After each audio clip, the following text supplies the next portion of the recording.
Hi guys, we're gonna make dinner and tapos lang ng barbecue ni Holly. Gawin ng dinner guys. Tonight I'm gonna make tomato spaghetti. So that's tomato. Tapos cut tomato, basil. Tapos I'm thinking to fry some chicken. Yan. Excited na ang kuya Hol kumain. Galing siya dito kanina. Hug ng hug sa akin. Tuwag-tuwa siya sa pagkain namin tonight. So, yan guys. Gusto ko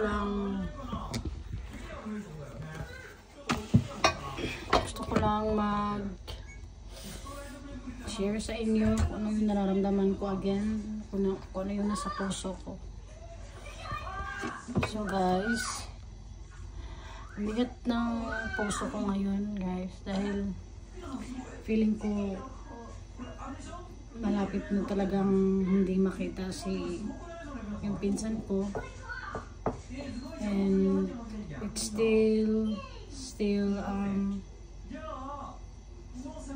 strange. Hindi pa rin ako sanay naisipin na totoo na nga to. Ito na talaga yung reality namin. Nakakaawa yung mga anak niya guys. Kausap ko kanina si Carmelo. Siya yung asawa ng pinsan ko. Napaka sipag. At saka nakakaawa lang ba kasi may mga plano sila na may mga upcoming pala na event sa buhay nila na soon pala may may mga opportunity pala sila sa family nila sa family nila na maging way sana na kahit paano mas maging okay yung lifestyle nila para sa mga bata sana. Kaya na nga naawa nga ako kay Carmelo kasi ang dami pa na nilang plano, tapos hindi na matutuloy lahat. Hindi na matutuloy lahat na plano nila.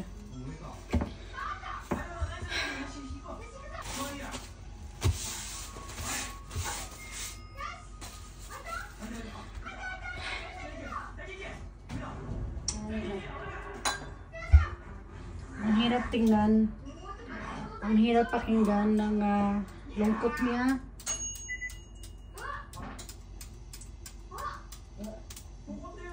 Ang lungkot niya guys, ang sakit pakinggan, ang sakit tingnan, ang lungkot niya. Naawa ko.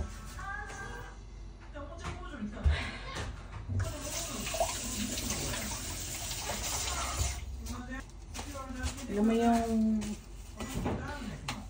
kanina nag-uusap kami, naka-group call kami. Alam mo yung sakit ng guys, ng dahilan yung nag-call niya. Alam mo yung dahilan kung kami nasa call.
hindi ko mapigilan guys na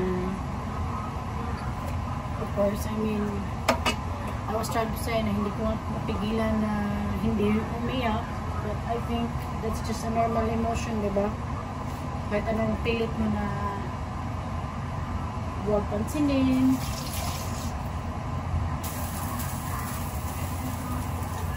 Diba? Nandyan talaga.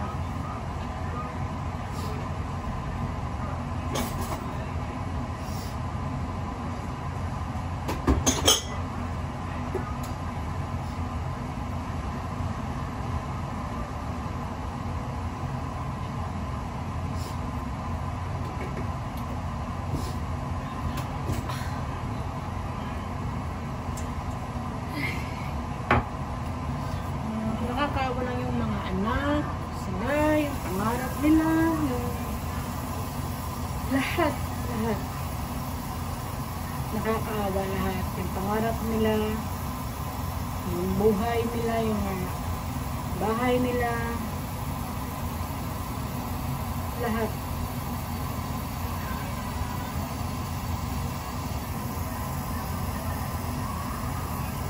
Lahat guys,